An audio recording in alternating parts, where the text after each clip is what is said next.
ነስር የሚባለው በሽታ ምንድን ነው? ነስር እንግዲህ የበሽታም ስም ነው፣ የምልክትም ስም ነው።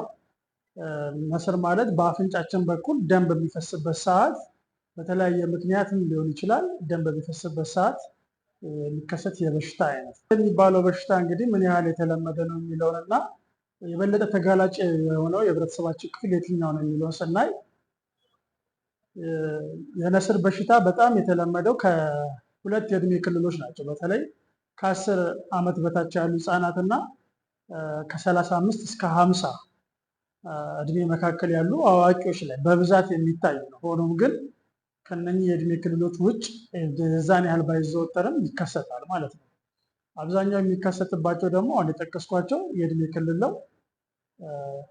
ነስር አብዛኛውን ጊዜ የሚከሰትባቸው ተጋላጭ የሆኑ የእድሜ ክልሎች ከ10 ዓመት በታች የሆኑ ህፃናትና ከ30 እስከ 50 ዓመት ክልል መካከል ያሉ አዋቂዎች ላይ ተጋላጭነቱ ይጨምራል።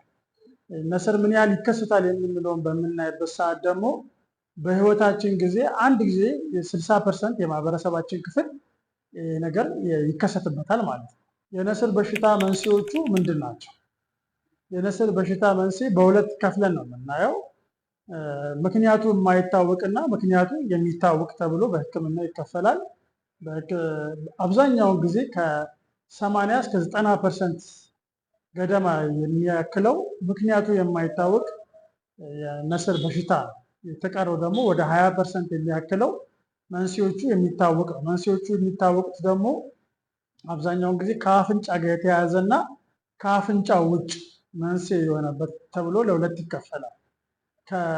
የበሽታው መንስኤ አፍንጫ ውስጥ የሆኑትን በምናይበት ሰዓት አፍንጫ ውስጥ ያለ ኢንፌክሽን ሊሆን ይችላል። ሳይነስ ብለን የምንጠራው የበሽታ አይነት፣ አፍንጫ ውስጥ ያሉ እጢዎች ካንሰር የሆኑ ካንሰር ያልሆኑ እጢዎች፣ እንደዚሁም ደግሞ በአደጋም ሊከሰት ይችላል። የአፍንጫ አጥንት መሰበር ወር ደግሞ አፍንጫ ላይ የሚደርስ ጉዳት፣ የአፍንጫ አካፋይ ስጋ መቀደድ፣ አፍንጫ ውስጥ ያሉ ደም ስሮች በሚበጠሱበት ሰዓት ሊከሰት ይችላል ማለት ነው። ከአፍንጫ ውጭ ያሉትን የነስር መንስኤዎችን በምናይበት ሰዓት ደግሞ ከአጠቃላይ የደም ስርዓት ጋር ተያይዞ የሚከሰቱ ችግሮች አንደኛው ሲሆኑ፣ ሁለተኛው ደግሞ እንደ ደም ግፊት ያሉ በሽታዎች፣ ሶስተኛ የተለያዩ መድኃኒቶች በተለይ የህመም ማስታገሻ ተብሎ የሚወሰዱ መድኃኒቶች እና ሌላ አይነት መድኃኒቶችም ነስርን ሊያስከስቱ ይችላሉ።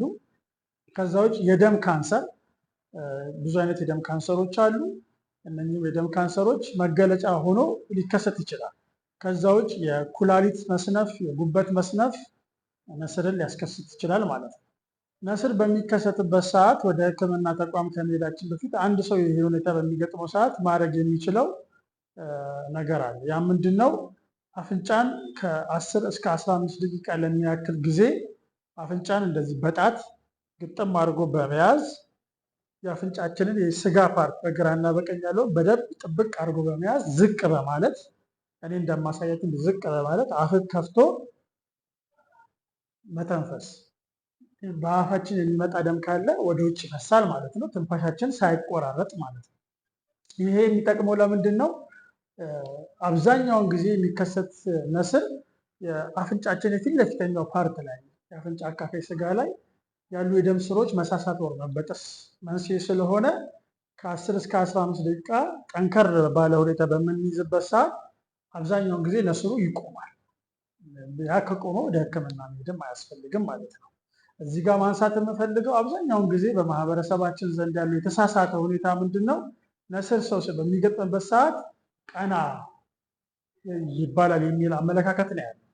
ያ አንደኛ ደሙን አያውቁም፣ ሁለተኛ ደግሞ አፍንጫችን ውስጥ ያለውን ደም በጉሮሯችን በኩል ወደ ሳምባችን ውስጥ በመሄድ ትንታን የማስከተል አተነፋፈስ ስርዓትን የማዛባትና የመደናገጥ ሁኔታዎችን ያስከስታል። ስለዚህ መደረግ ያለበት አፍንጫን ይዞ ዝቅ ማለት ነው።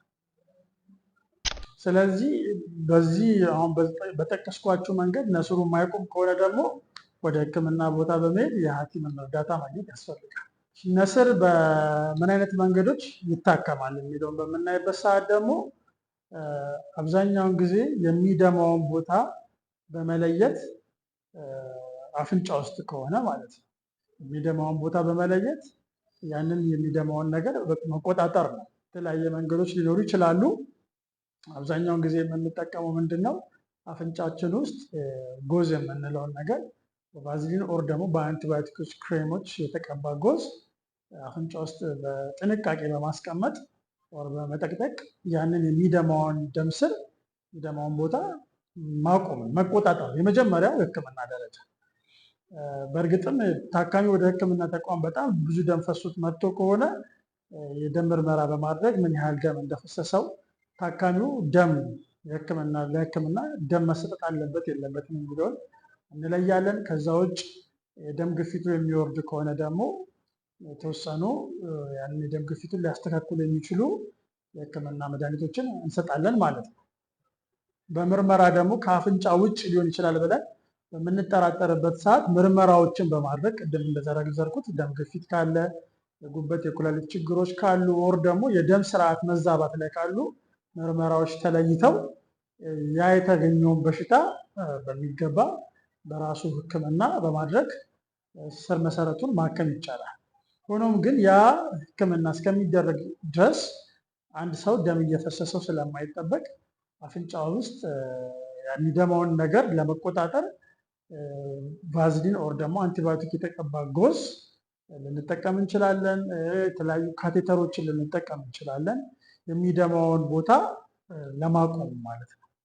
ከዚህ ካለፈና ደም ለመቆጣጠር በጣም የሚያስቸግር ከሆነ ደግሞ በካሜራ በመታገዝ አፍንጫ ውስጥ የሚደማውን ቦታ ለይቶ ያንን ቦታ በሕክምና በማድረግ ነስሩን ማከም እንችላለን ማለት ነው።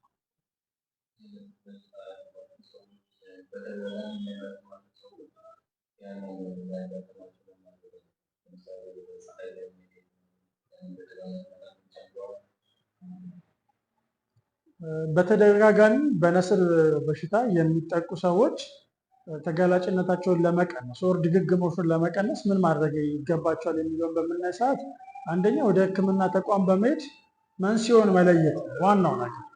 መንስኤውን መለየት፣ የደም ስርዓት ላይ ችግር ካለ ያንን በሽታ ትሪት ማድረግ፣ ሌላ አይነት ችግሮች ካሉ ችግሩ ተለይቶ ሕክምና በማድረግ ድግግሞሹን ማስቀረት።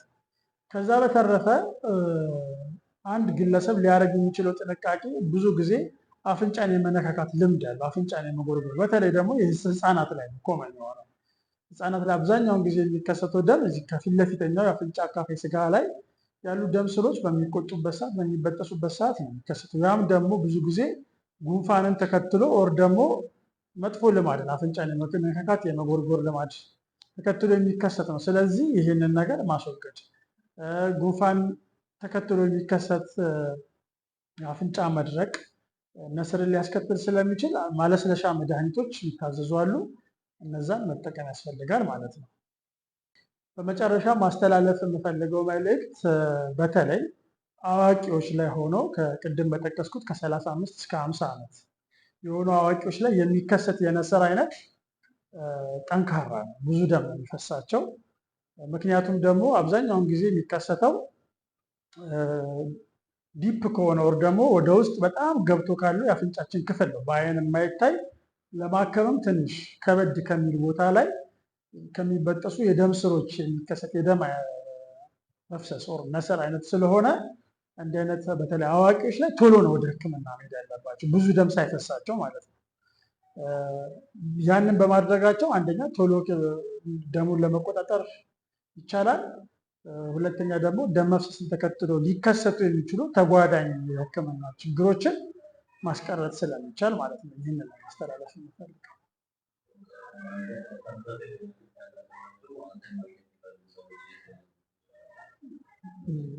ሕክምና ቦታ በህይወት ፋና ሆስፒታል፣ በግል ደግሞ በጠቅላላ ሆስፒታል ሊያገኙ ይችላሉ። ከታች ስክሪን ላይ በሚገኙትም ቁጥሮች ኮንታክት ማድረግ ይችላሉ። አመሰግናለሁ።